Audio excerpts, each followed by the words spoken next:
বিদ্যাবাড়ির digital classroom থেকে আমি ফুজাইল রহমানী। আশা করছি আমাকে দেখতে পাচ্ছেন এবং শুনতে পাচ্ছেন। আমরা দেখেছি জাস্ট একটা দুইটা তিনটা সাহিত্যের প্রশ্ন একটু ইউনিক করেছে। আমি আপনাদেরকে কথা দিয়েছিলাম যে আমাদের প্রশ্ন অন্ততপক্ষে ব্যাকরণটা তুলনামূলক অনেকটা সহজ করেছে। আর আপনাদের সার্বিক কি অবস্থা, সবার পরীক্ষা কেমন হয়েছে? আমি খুব দ্রুত অল্প সময়ের মধ্যে আমি সমাধান করে দেব। আমি খুব দ্রুত অল্প সময়ের মধ্যে সমস্যার সব সমাধান করে দেব। আজকে আমরা বিস্তারিত ব্যাখ্যা বা বিশ্লেষণ করব না। দেখুন, বাংলা বর্ণমালায় অর্ধমাত্রার বর্ণের সংখ্যা কয়টি? দেখতে কোনটা সুবিধা হয়। বাংলা বর্ণমালায় অর্ধমাত্রার বর্ণের সংখ্যা 8 সমস্ত 32/10। এটা পড়াইছিলাম ক্লাসে। অর্ধমাত্রার বর্ণের সংখ্যা হচ্ছে 8-এর মধ্যে মাত্রা দিলে কি হয়? 8টি। কেন 8টি হয়, কিভাবে হয়, এটা বিস্তারিত পরবর্তীতে আসবো। সাবান এবং আনারস আমাদের ক্লাসের মূল পিপিটিতে এটা ছিল। সাবান এবং আনারস এই দুটো হচ্ছে পর্তুগিজ ভাষার শব্দ। কোল কাঠের আগুন এটা আমাদের ক্লাসের এক্স কোয়েশনের মধ্যে, শুধু প্র্যাকটিসের মধ্যে এটা যুক্ত ছিল।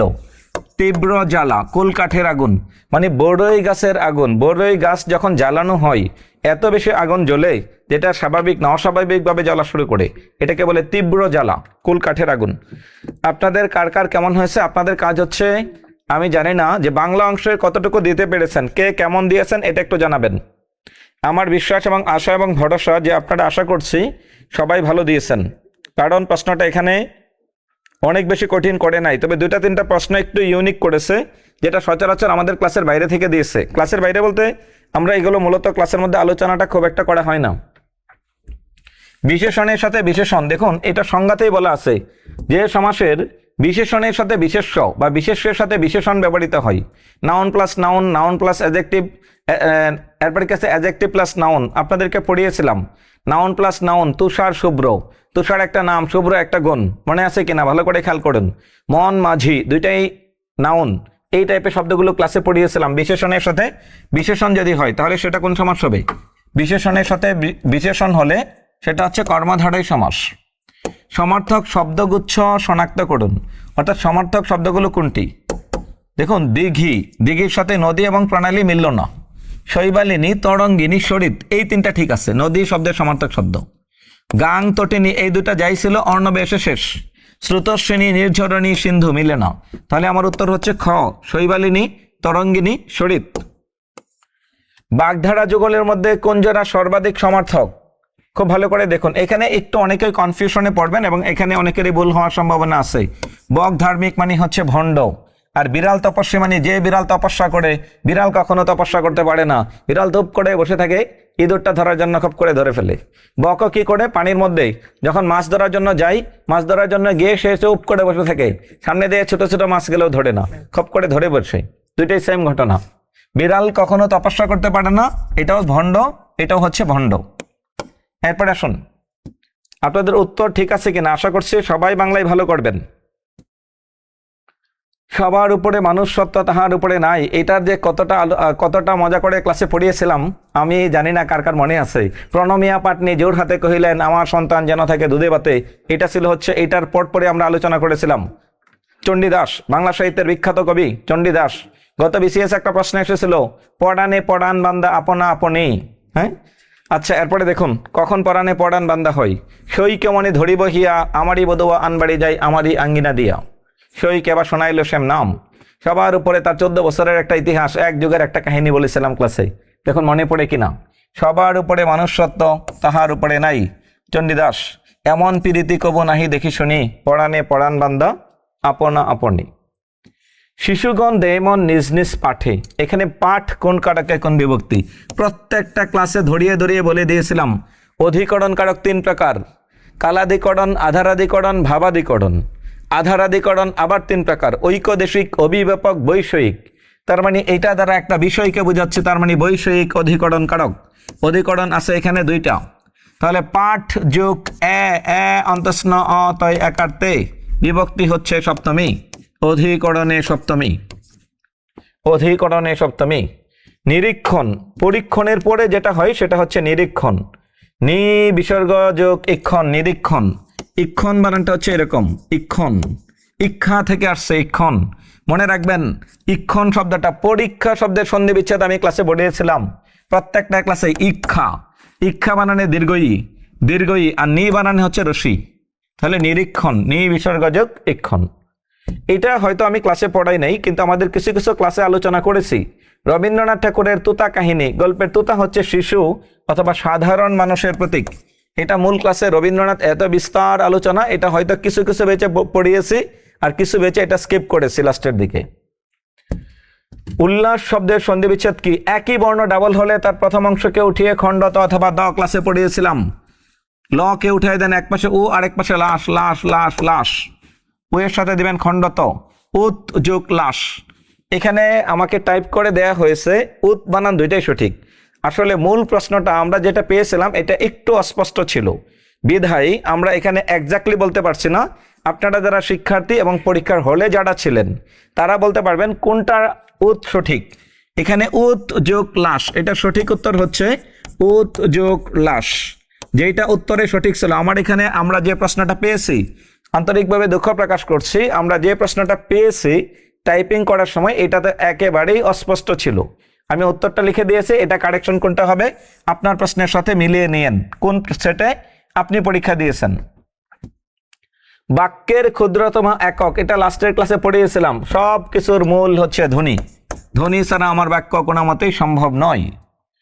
হৃদয় মাঝে মেঘ উদয় করি, নয়নের মাঝে ঝড়িল বাড়ি, এটা হচ্ছে অসঙ্গতি, যেটা সঙ্গতিটা বাস্তবতার সাথে মিলেনি, এটা সঙ্গতিটা বাস্তবতার সাথে মিলেনি, এটাকে বলে হচ্ছে অসঙ্গতি। জ্যোৎস্না, আমাদের মূল ক্লাসে পড়িয়েছিলাম জ্যোৎস্না গৃহিণী গিন্নি। এই জ্যোৎস্না শব্দটা যদি এরকম থাকতো খণ্ডত দিয়ে, তাহলে এটা ছিল তৎসম, এটা ছিল শুধু তৎসম। আর যখন বলছে স দিয়ে, এটা হচ্ছে অর্ধ তৎসম। 40তম বিসিএসে আসছে, এটা আমরা ক্লাসে প্রতিনিয়তই আলোচনা করেছিলাম। যে ক্লাস করেছেন প্রত্যেককে আলোচনা করে দিয়েছি। নিচের কোনটি ন ইয় তৎপুরুষ, লাগে বললেন নিচের কোনটি ন ইয় তৎপুরুষ সমাস নয়, এটা একটু বুঝাই। ন ইয় মানে কি প্রত্যেকটা ক্লাসে বলেছিলাম, এবং কিছু কিছু ক্লাসে আমি অনেক স্টুডেন্টকে উচ্চারণও করেছিলাম যে এটার উচ্চারণটা কি। কেউ কেউ করেছেন ন ইয়, কেউ কেউ বলেছেন নঞ্চ, হ্যাঁ, বা আদার্স কিছু একটা। দেখি আপনারা এখানে উত্তর কোনটা কঠিন করেছেন, আপনারা উত্তর কোনটা সঠিক করেছেন সেটা একটু খেয়াল রাখবেন, যে আপনার উত্তর সঠিক কোনটা ছিল। একটু খেয়াল রাখবেন যে আপনার উত্তর সঠিক কোনটা ছিল। নিচের কোনটি ন ইয় তৎপুরুষ সমাস নয়? অনেক, এটার ব্যাস বাক্য হচ্ছে নয় এক, একটা না অনেকগুলো, নয় এক, একের বেশি। অনিষ্ট, নয় ইষ্ট, এখানে অ দ্বারা কি বোঝায়? নয়। অনৈক্য, নয় ঐক্য, এখানেও অয় নয়, অ দ্বারা ন বোঝাই, এখানেও অ দ্বারা ন বোঝাই। অ দ্বারা কি বোঝায়? নয়, নয় মানে কি নাই, তাহলে কি ঐক্য নাই। এক না, এক না মানে কি? অনেক। ঐক্য না মানে অনৈক্য, ইষ্ট না মানে অনিষ্ট। তাহলে অপরাহ্ন, এটা হচ্ছে দিবসের অপর ভাগ।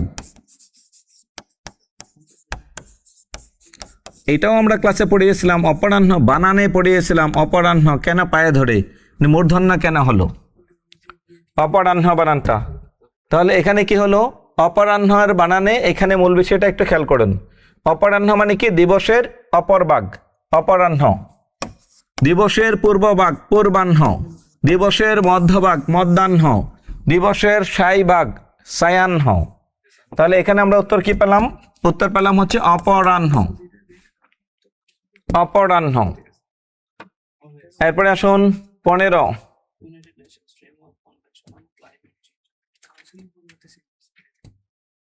মরিতে চাহি না আমি সুন্দর ভুবনে, মানবের মাঝে আমি বাঁচি বাড়ি চাই। এটা আমরা পড়িয়েছিলাম রবীন্দ্রনাথ ঠাকুরের যে কয়েকটা উক্তি পড়িয়েছিলাম এক্স কোয়েশনের মধ্যে, তার মধ্যে এটা একটা।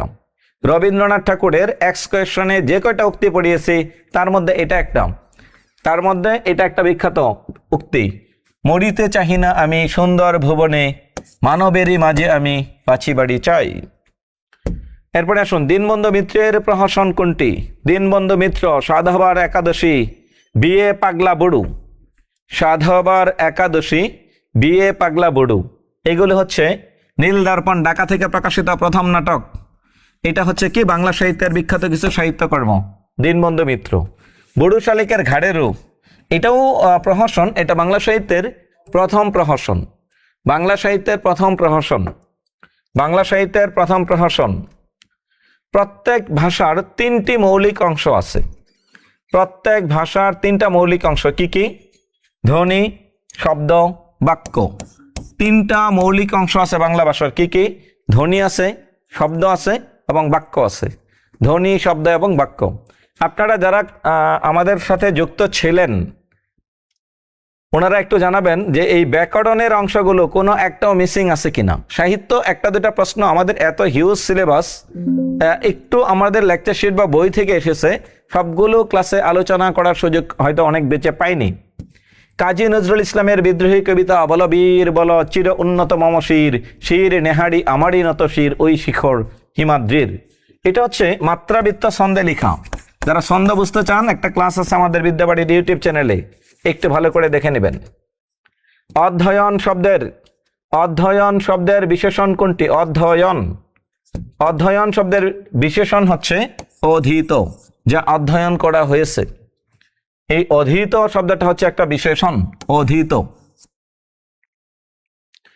কোন শব্দে সম্যক অর্থে পড়া উপসর্গটি ব্যবহৃত হয়েছে? প্রত্যেকটা বেচে ধরিয়ে ধরিয়ে পড়িয়েছিলাম। প্র, পড়া, অপসম, নি, এই অর্থগুলো পড়া। কিন্তু এইটা বুঝবে সম্যক অর্থে দেয় নাই, সেখানে আতিশয্য দেয়া আছে। পড়া শব্দটি পড়া, পড়া, পরাধীন, পরাগায়ন, পরামর্শ, পরাক্রান্ত, পরাক্রান্ত, পরাক্রম, পরাক্রান্ত, আতিশয্য। এখানে প্রশ্নটা কি চেয়েছে?